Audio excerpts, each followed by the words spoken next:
Hey friend, happy Saturday to you. Hope you're doing absolutely great. I am kind of recovering from the great time I had this morning at the St. Stephen Municipal Airport, the Giddens Memorial. The runway 5K event was there this morning. It was absolutely incredible, super well run. The medals were made by hand by a gentleman who lives in St. Stephen. They were made of wood. It's absolutely, I almost wore it to this video, but I thought that would be too self-serving. But it was a terrific time. And, the airport is one of those things. I made a whole video on it last week. If you wanted to go back, you can search my videos actually. And if you're on the channel or YouTube or Facebook, you can actually go in and type in a keyword and see all the videos that I've made on that. So if you did airport, for example, you would see the discussion around how the airport, which the municipal district owns, we taxpayers own, is something that needs to be developed and can be profitable. But of course, it's that old spend money to make money in this case. And when you spend money on something that will eventually make more money than you spent, obviously that's a great investment. That's how I built up my business, right? Those are the ways you make smart decisions, whether it's in your personal life or commercial life, and especially for a municipality. That's why today I thought it was a great day to focus on priority number 5 of 15. We are in a series here on the home stretch of 15 priorities that I have identified as things, when I hear at the door or questions that are being asked, things that I want to focus on in terms of raising our awareness as what the next council needs to be aware of. And so today I want to talk about infrastructure. I know that your eyes may be instantly glazing over, but really the issue that I want to talk about, without using the word infrastructure too much, although it will come up, infrastructure is all the stuff we buy to keep things running, whether it's a truck for parks and the Parks and Community Department, whether it's a pipe in the ground, whether it's a road, whether it's a building like the Garcelon Civic Center, whether it's a water treatment plant, right? Those are all the things that we have accumulated as a municipality over time in all of our years of being incorporated. And all of that stuff cost money, that initial investment. And of course, a lot of these things do not make money. They are not money makers, right? Pavement on the road is not necessarily going to provide a pavement on the road. Roads made of pavement that are falling apart and aging. They're not necessarily making kind of a one-to-one return on that investment. But of course, in order to retain a population in a municipality or even attract people to move here, paved roads certainly help, right? So that's an example of always weighing what you're spending and what it is bringing in. Sometimes that can be done very concretely, and sometimes it needs to be done in a bit more of a softer assessment of that asset. Now, there is a formula. But before I get into that, I just want to say this really does touch on municipal fiscal responsibility. And that's maybe just a fancy way of saying, how do we decide what to spend money on, and how do we figure out when we need to spend money and when we do not need to spend money, and when we need to raise a tax rate and when we need to not raise a tax rate. And I'll tell you why I'm telling all this at the end. So stay tuned for the grand finale. I've got to keep teasing you for for hanging tight here. Here is something that I brought to, it's crumbly because I spilled water on it. Some of you saw that. I brought this to the Meet the Candidates because I was prepared for all 15 of these questions. Basically, I was prepared to be asked. 8 were asked. And that means 7 were not asked. And one of the 7 that was not asked was around infrastructure and how we pay for replacing things that we need in the municipality. And so what I wanted to bring forward here, and that's why I say I had this ready, spilled water on it, it dried out, so I'm using it here, this is basically a formula by which a municipality determines its net financial position. Of course, we have a balance sheet. If you're familiar with accounting, every year we have an operation balance sheet, profit and loss it's known as. But in this case, when you have an infinite game, which is basically a municipality, this municipality is going to keep going, fingers crossed, theoretically, it has outlived many people. It will continue to outlive us. And when you have kind of an indefinite, like the municipality is not planning on selling itself, right, to somebody. It's not like a corporation where there's an owner or a board or shareholders that say, oh, well, we can cash out and sell the business. That's not what this is. This is a place where people live.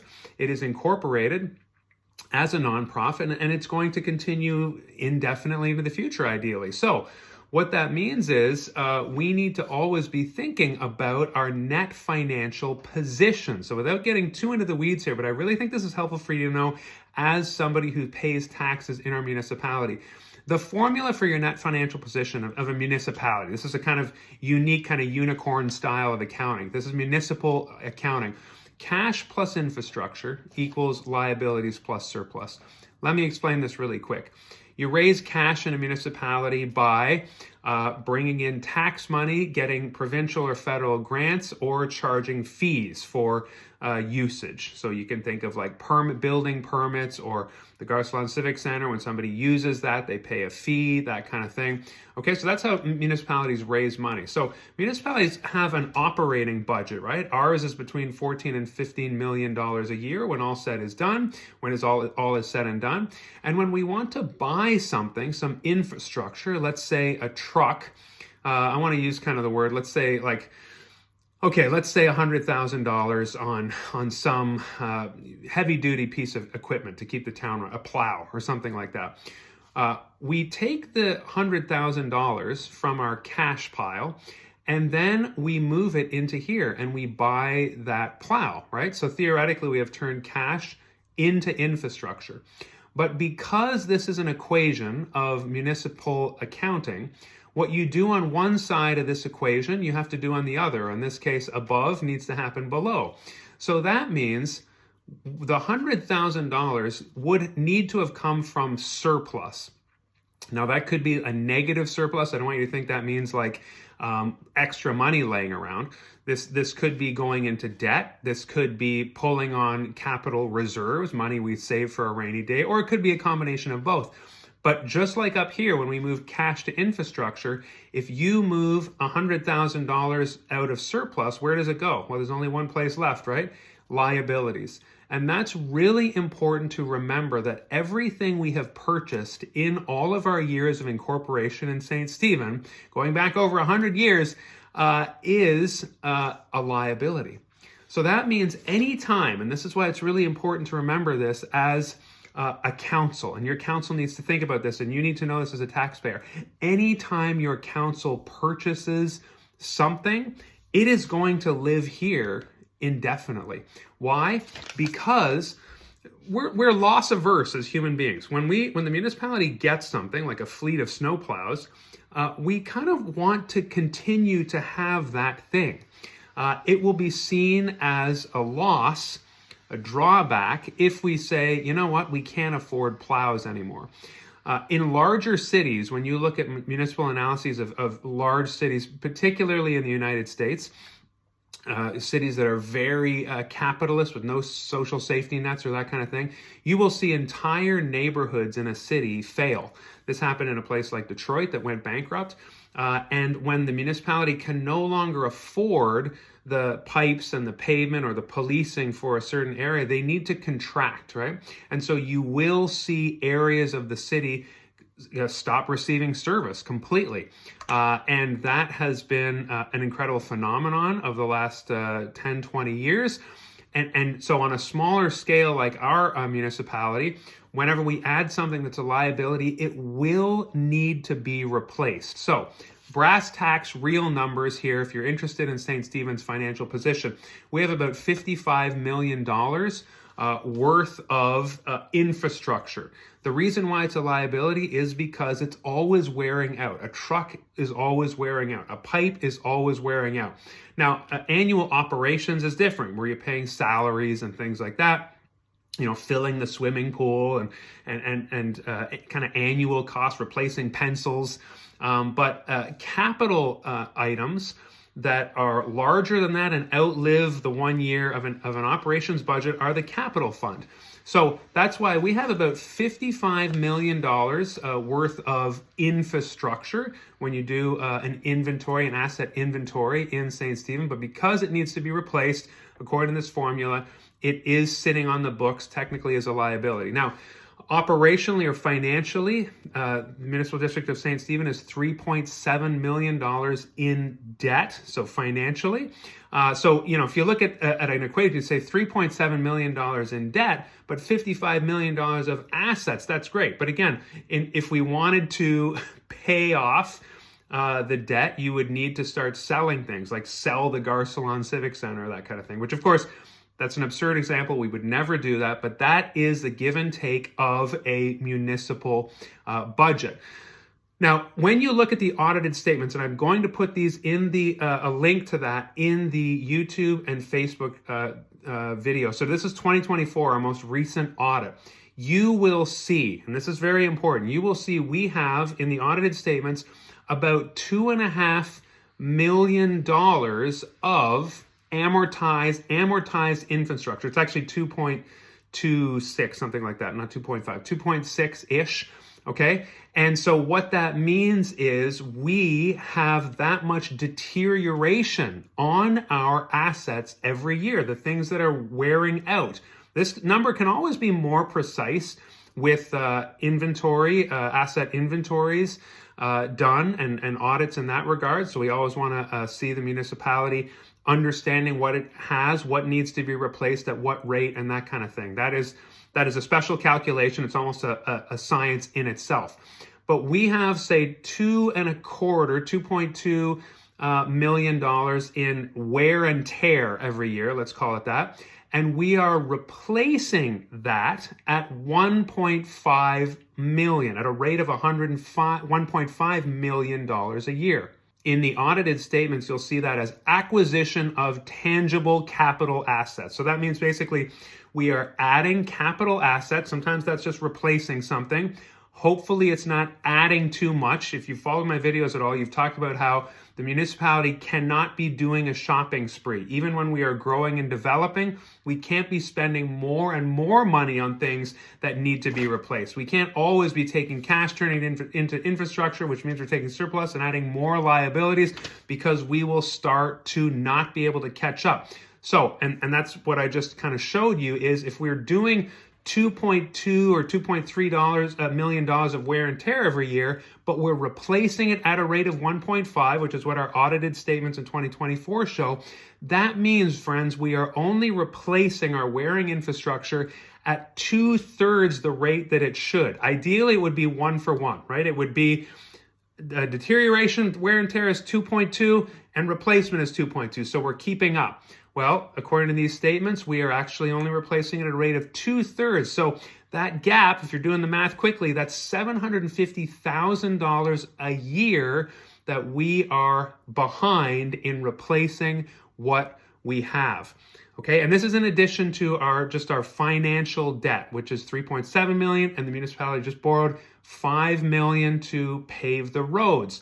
Out of a $14-15 million budget, of course, we're going to stretch that out. The province will help with the borrowing of that and keeping the rates low. But this is why when you hear the Union of Municipalities of New Brunswick say there's a $200 million annual shortfall in infrastructure, the gap of what is being worn out and what needs to be replaced, that is the entire province. That's all the municipalities in the province, bridges, roads, buildings, things like that.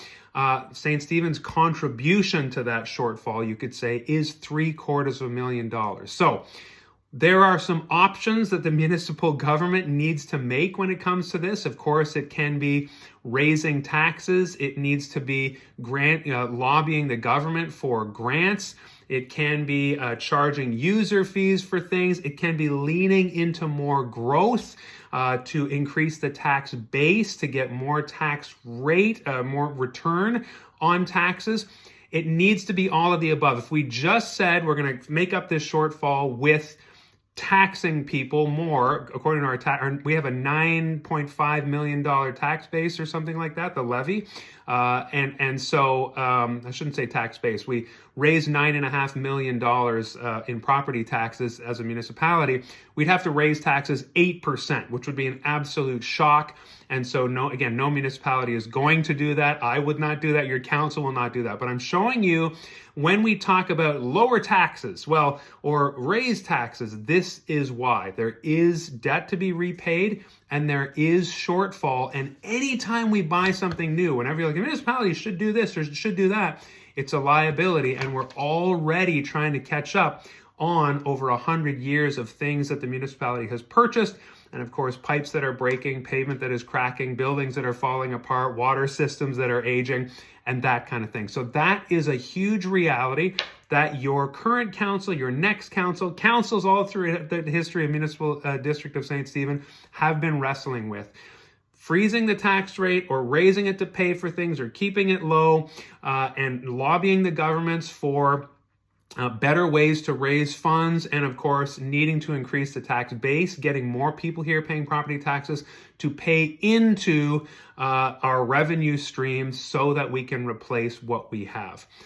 Okay, so that was kind of the synopsis, I don't want to say bad news, but the reality, the realistic picture of what it means to be in municipal government, working together, keeping the taxes as low as possible while making sure we don't lose what we already have and being extremely fiscally responsible with what we do have. So I'll leave you with this. Municipal finance is the most conservative level of government finance there is, because governments always need to be running a surplus. You always need a capital fund, a capital reserve to pay for liabilities, to replace trucks, to replace roads, so that is why, even if we talk about like breaking even, the breaking even part needs to be actually having a few $100,000 more money coming in than you need maybe this year, because something is going to break to the tune of $500,000, $1 million, that kind of thing. The airport is an example of that, where we spend money on that and it can start to make money as a fueling center, kind of a gas station, right? Other things, like I said, are more intangible, like the Garcelon Civic Center costs $2.5 million a year, but it brings in hockey teams. It brings in quality of life activities. I go to the gym there. I pay the fees. My daughter is at swimming there right now today, and we paid fees into that, the lifeguarding course. So there are sometimes indirect, intangible benefits like that to the community, but that is the kind of thing. You need to be conservative when you are running a municipal budget, and this is precisely why. All right. Hopefully that was a helpful crash course in things you need to consider, and maybe it'll help you when you are deciding how to vote. BuildUpSt.Stephen.ca, that's my website. Take care of yourself today and your neighbor. I will talk to you tomorrow more about taxes and how we raise money to pay for infrastructure. See you then. Have a great rest of your day.